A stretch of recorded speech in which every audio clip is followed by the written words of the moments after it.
রব্বে কাবার কসম, তীর মারলেও কিফিলের দিলে এত জোরে লাগতো না। কিফিল একটা চিৎকার দিছে আর মাটিতে পড়ে গেছে।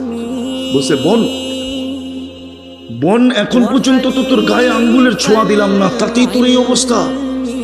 তাইলে আমি এই চেহারাটা কালকে আল্লাহকে কি করে দেখাবো?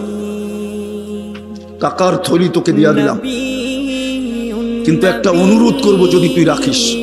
বলছে, সেই অনুরোধটা কি? বলছে, হাত দুটা উঠায়া আল্লাহকে একটু বলা দে আমি তওবা করলাম, আমার তওবাটা যেন কবুল করে। ওই রাত্রেই কিফিলের মৃত্যু।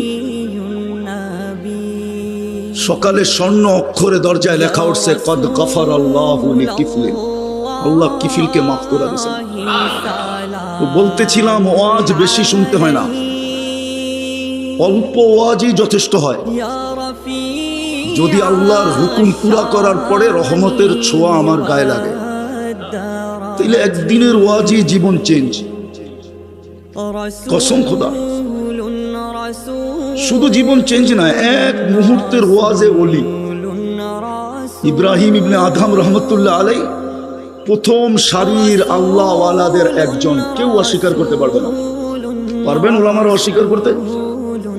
পারবেন?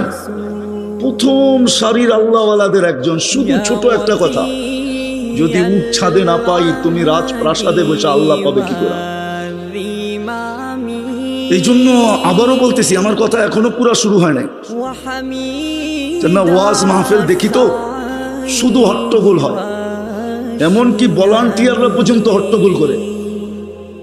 ওরা তো ওয়াজ শুনে না, শুনেই না, উল্টা পরিবেশটাকে নষ্ট করে। একজনরে এদিকে টানে, আরেকজনরে ওদিকে টানে, একজনরে এদিকে চিল্লায়, আরেকজনরে ওদিকে চিল্লায়। বোঝা গেল ওদের পোশাকে শয়তানও দাঁড়ায় যায়। রাগ হয় না? নাইলে এই অবেলা এতগুলা লোক